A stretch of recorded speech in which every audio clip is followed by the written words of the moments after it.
Good morning and welcome. I'm Fla and today I'm going to be talking about my top 10 favorite heavy games. So what is a heavy game anyway? A heavy game is any game that you leave the table feeling like you exerted yourself mentally or physically due to sitting around too long. It may leave you a little fatigued due to its length or making your brain hurt. Okay, fair enough. So while I found no metrics claiming what a heavy board game is, because, well, what's heavy for some might not be heavy for others, that definition is pretty much the general consensus. So what I did was, I used the lightest of the heaviest games that at least feel heavy to me, and went from there on.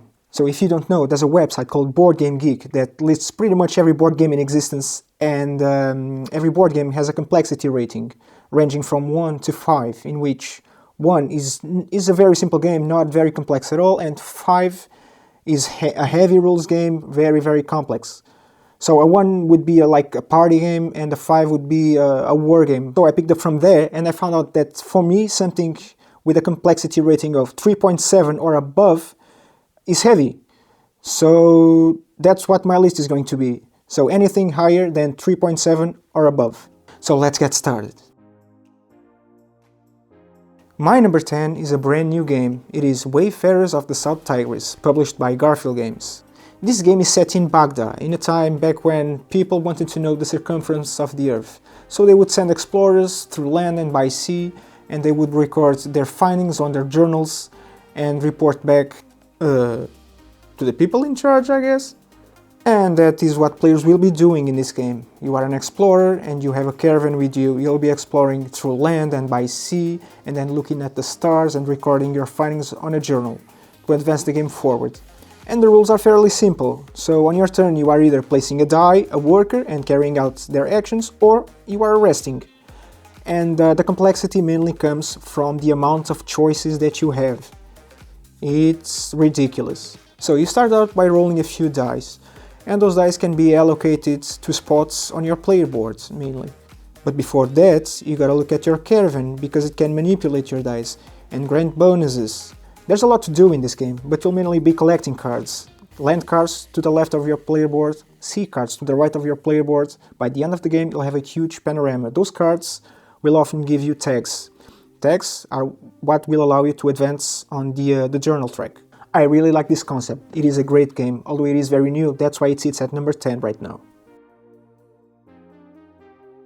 My number 9 is Star Wars Rebellion. This is a 2-player only game published by Fantasy Flight Games.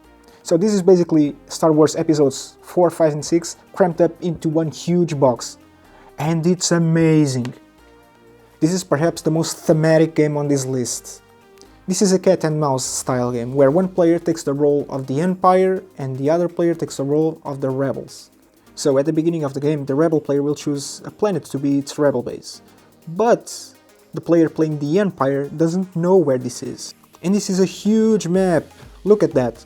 This is an asymmetric game, where the objectives for both factions are different. The Empire wants to rule the galaxy, and the only thing standing in its way is the Rebel scum. Their objective is to locate the hidden Rebel base and conquer it by any means, while the Rebel Alliance just needs to buy enough time and gain enough support to start a full-scale galactic revolt and overthrow the Empire. Which is not an easy task, because they must complete missions while remaining hidden. The Empire starts the game with a force to be reckoned with. There's those guys that go pew pew pew pew. There's AT-ATs, AT-STs, TIE Fighters, Star Destroyers. The whole thing. Even a Death Star. And it can actually destroy planets. And you'll also recognize some of your favorite heroes and villains like Luke, Han Solo, Chewie, Vader, Boba Fett, and more. I love this game so much! It doesn't hit the table that often because it is a 2-player only game. That's why it is only at number 9. My number 8 is Paladins of the West Kingdom, published by Garphill Games. So in this game, players are noblemen trying to defend the kingdom from outsiders by building fortifications or spreading the faith throughout the lands. All of this with the help of paladins. At the beginning of every round you'll get a bunch of workers and pick a paladin, which will also give you a couple of workers and a special ability for that round. The workers come in various colors, and they each have a specific function. You can only assign specific workers to specific spots, which they will then trigger an action.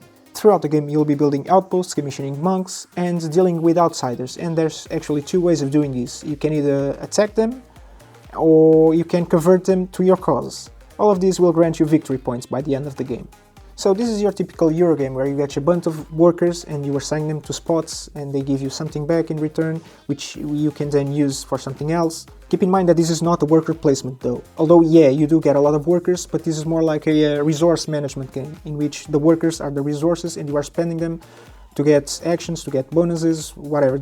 Although this game ranges from 2 to 4 players, it takes a really long time to play it at 4 players. I'll gladly play it at 2, maybe 3, no more than that.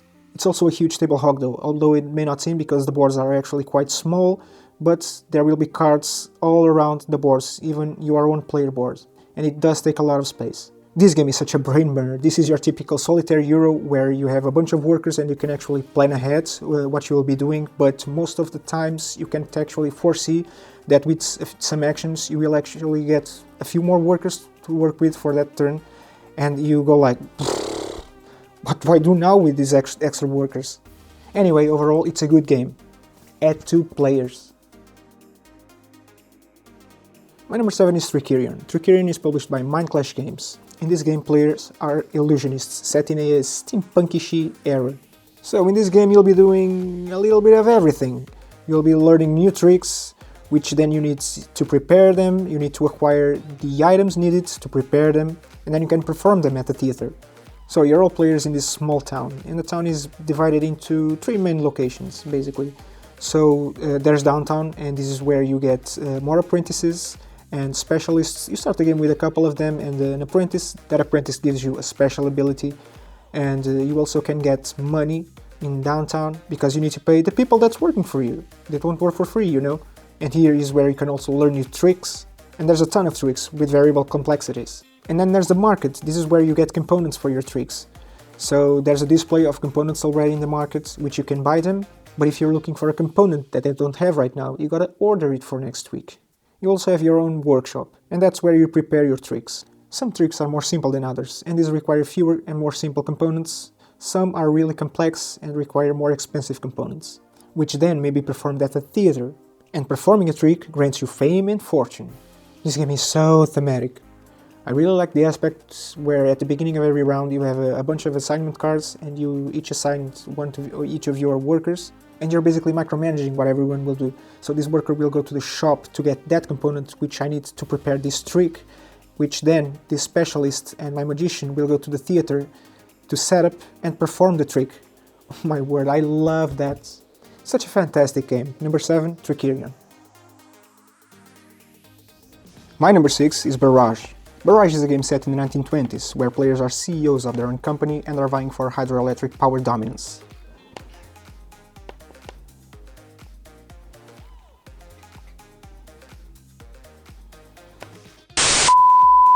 In this game, rain will be pouring over on the mountains, and then follow its natural course. So it will start on the mountains, then it will go down the hills, straight into the plains, and then go back into the river or the sea or whatever. So you want to build a dam somewhere along the way, and this dam will retain some water depending on its height. Then, with the help of a conduit, you'll divert this water to a powerhouse, which will be converted to energy. And you'll use this energy to fulfill contracts mainly. These contracts grant you victory points.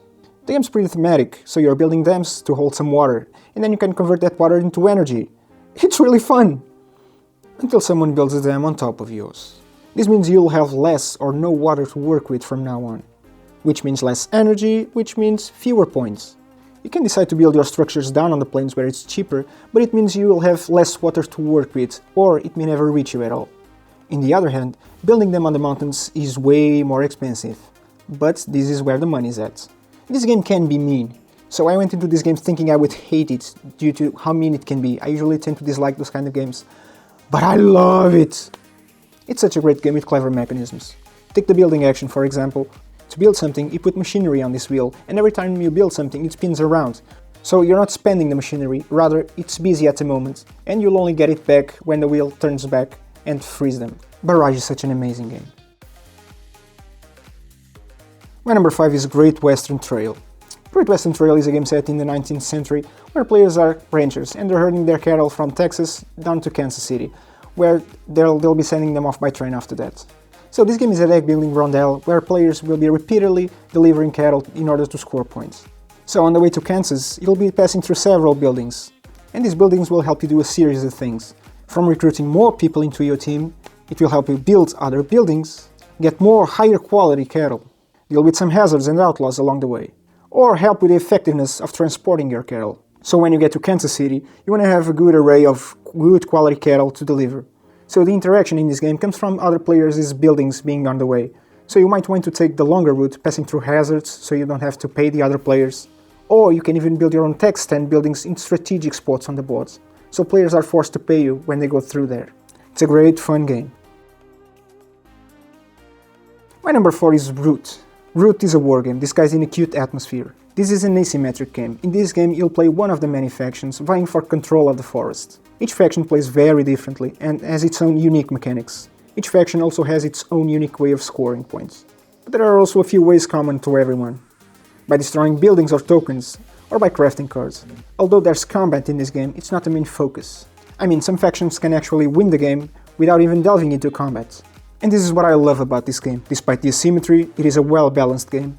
I usually don't like a lot of combat, and this one gives me just the right amount I'm looking for in a game. What an amazing game, Root. My number 3 is Kanban EV. In this game, players are employees in a car factory. You're trying to secure your career by standing out among the others and trying to impress the boss, Sandra. In this game there are 5 departments. Each department has its own unique purpose. The design department lets you pick up specific car designs. These designs can be used to upgrade car parts, or they also can be used to pick up cars from the test track later on. The logistics department lets you manage and pick up car parts, which they may then be used in the assembly department, where you will add parts to the cars running down the assembly line. Once a car is finished, it will roll over to the test track. Once there, it's up for grabs to any player's private garage, where you will keep it and test it to score points. Over the course of the game, Sandra will be evaluating your performance, and she will penalize the player who's furthest down on the training track if they don't meet the requirements, which will happen more often than not. At the beginning of the game it is quite hard to meet the requirements needed, but as the game goes on it becomes easier and you won't be affected. At the end of the week she will evaluate your general performance and attribute points accordingly. You'll also have board meetings now and then, in which you'll want to brag of your accomplishments. There's quite a lot going on in this game, and this is one of those games that I don't have to remember anything, because it's so thematic that it's less mechanical and it flows so well. Such a great game, I love Kanban. My number 2 is Ark Nova. In this game players will be building and managing their own zoo. You'll be building structures to house the animals. More animals means more people visiting your zoo, which means more money over the course of the game. You also want to support conservation projects to ensure the preservation of animal species. So this is a solitary Eurogame where each player is building their own zoo, and you want to be the most efficient at doing it. And this is one of those games that you will never play 2 of the same, because there are so many animals and the objectives are so varied that you'll feel fresh and new every time you play. In this game I don't care if I'm winning or losing because I'm always having a great time. It is so much fun. This game also has that cool triggering end of game scoring mechanic where the appeal track, that's the money track, goes one way and the conservation track goes the other way. And once they cross, the game is over and the player with the most distance between both markers after crossing wins the game. That's so neat. Fantastic game, Ark Nova. And finally, my number 1 is On Mars. In this game, players are chief astronauts, responsible for developing a colony on Mars. So, although you will all be doing the same, you want to be the player who contributes the most to developing the colony. So in this game there are 2 distinct locations. There's a space station orbiting around Mars, and then there's a colony over the surface of the planet. And you'll be traveling back and forth, gathering resources and blueprints, and also advancing your technology, so you can use all of that to develop your colony over on the surface. And the way you move from one spot to the other is through a shuttle. This shuttle travels between the 2 locations now and then, so you might want to take a ride back to the station, otherwise you might find yourself low on resources on this barren planet. So in this game you have to plan and time your actions just right. So as you begin developing the colony, it will start to increase this level, making it more autonomous. At the same time, the frequency in which the shuttle travels back and forth will start to decrease as the colony becomes more autonomous. After the colony hits a certain level and or after certain objectives have been met, the game ends, and the player who contributed the most to developing the colony wins the game. There is a lot going on in this game and it's amazing. I love this game. It's my number 1 on Mars. And that is that. I hope you enjoyed it. Do you play heavy games? What are your favorites? Let me know in the comments down below. Thanks for watching, and as always, until next time.